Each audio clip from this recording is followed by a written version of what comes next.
back. You're listening to Home Wizards. Thanks for hanging out with us. And we hope that you have a smile on your face and you're finding ways to really make the space you call home better, because that's the most important thing to us, to really improve your home and improve your life. I'm Cindy Dole. Hey, I'm Eric Stromer. Have you ever dealt with termites? Yes. I have. Yeah. Man, I see them. You see contracting, boy, I would see termites all the time. Have when you seen demo. them? Have you seen the winged insects where they basically all of a sudden, I mean, here's a telltale sign.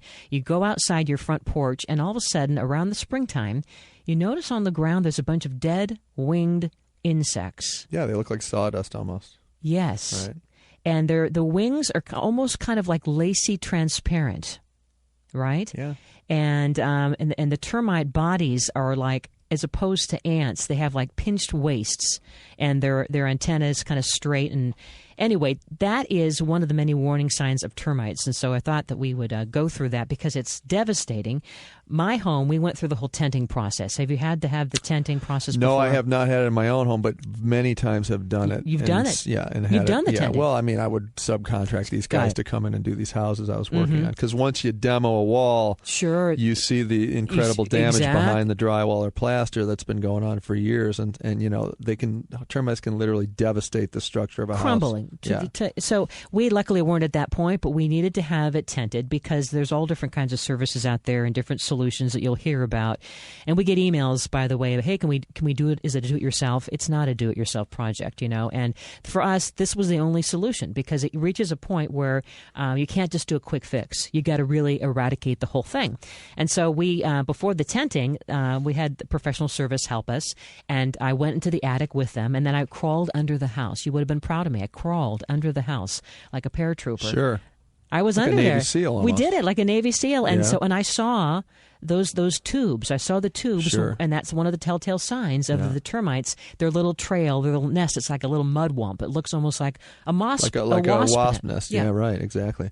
And then in my situation, you're trying to open up a wall to fix something that you have to deal with. Yeah. And you start hammering the wood, and all soft. of a sudden it's literally like balsa wood, like it's just completely been devastated. Like cereal almost, right? Yeah, and you can literally grab it in your hand and crush it, and it becomes like dust at that point. Ooh. So a lot of times people will not see the framing members of their house that have been devastated by termites. So occasionally, if you look down at the base of your home and you see what looks like sand granules, like to your point, or the little wing guys that are all dead at that point.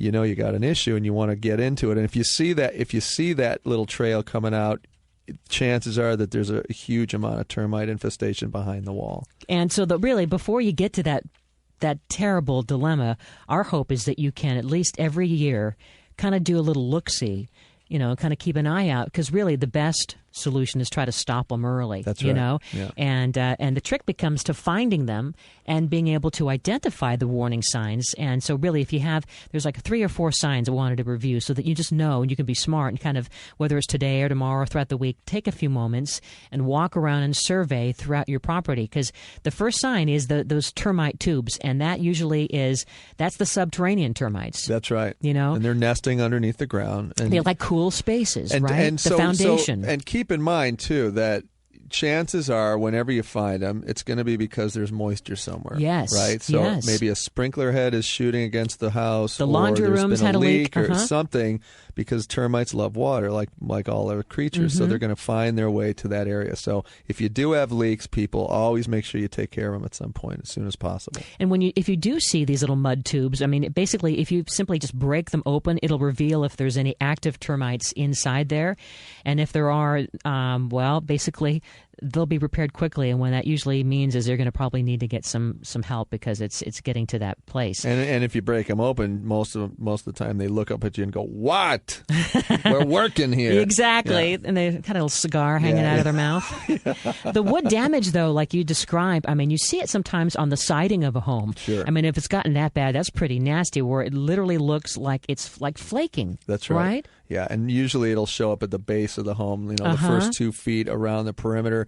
Where Most of the time it's the dark side of the house, the eastern exposure. Right. That doesn't get much sun to dry it out. Yeah, that's where they love Or maybe to be. if you've been having sprinklers, like we've had this mistake where you had sprinklers that were splashing onto the side of the home, and it wasn't a sunny spot, it's not only attracting mold and mildew, but it's bringing those termites. It's in, absolutely right? the perfect environment for them to breed. So what you want to look out for is if you have that kind of a situation, you're going to see that the wood is damaged. It's going to have a hollow sound to it, right? Yep. It looks almost like the dogs have been scratching the side. At it, or either that or a monster of some kind, right? And the termites accidentally can break through the surface of the wood, and then it's going to cover the whole area. Then you're going to see a little bit of mud as well. And right. And you know something else people don't often do, which is important, is you want to kind of brush the dirt away from your home. You want to scoop it back with a shovel and get to the sill plate so that it's exposed.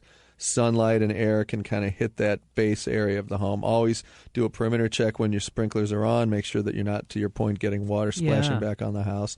But if you keep the dirt and debris away from the foundation of the house, you're going to have a much better success rate of keeping the subterranean termites from kind of getting into your home. That's one more step of defense, basically creating one more layer. Just like we like to have layers to keep the burglars away, you want to make it more and more difficult for them to get in. Same kind of thing, right? Yeah. And so those guys, those are the drywood termites. Right, so and the other one is the swarmers. I mean, those are the guys. There's the young queen and the king termites, and they basically leave their home colonies and they pair off and they start new colonies. And this happens around the springtime. And so when they leave their colony, they do so in these massive groups, and that's why they're called swarmers. And so you're going to see around your house that there could be a termite colony around your home, and you know, you basically should be on the alert for these termite swarmers. They're random and they have kind of discarded wings. You might just kind of see like just one little wing that's on the ground. Sure. Right? Yeah, they're everywhere, the little swarmers.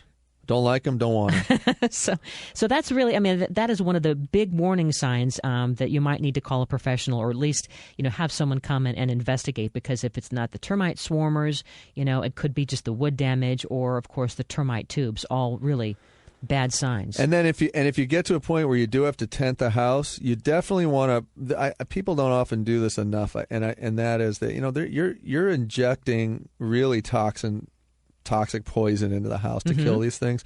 You want to get all your food products wrapped up out of the house, all your dishes, anything you eat off of, drink off of.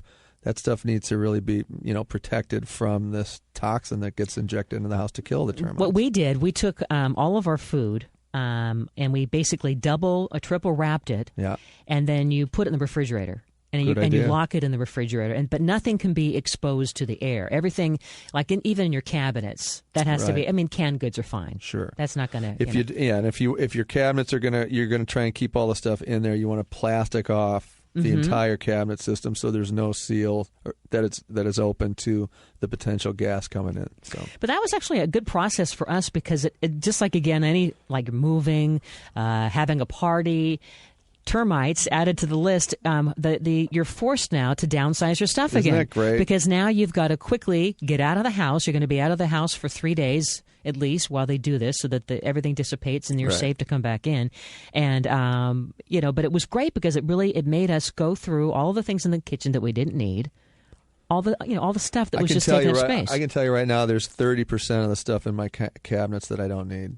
And if this is going to kind of drive me to do that, great, so be it. Let's go. To your point, I love it. Yeah. Downsize, get rid of whatever you can, whenever you can. But a lot of times people think that they can do this on their own, and I just would advise against it, because a lot of times you hear these stories about people who then are lulled into this false sense of security, that they had it spot checked, you know, that they think that now the termites are gone, only to find out that no, they're secretly still very much there, causing more damage. Yeah, and when the termite guy or gal comes out to kind of examine your situation, always understand that what you did was really smart. You went under the house and you looked for yourself. There's so much fraud that can kind of happen in these scenarios where people are supposedly diagnosing your problem. If a guy or gal comes out and says to themselves, you know, I'm not going to make a commission or a sale here, forget it, let's walk away.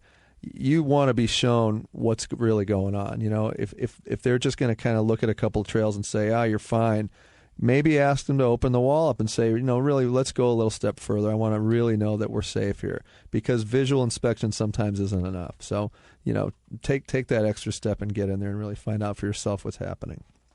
Buyer beware, right? Exactly. Yeah. Termite control is big business, and I think get several opinions, taking a look at inspecting your home.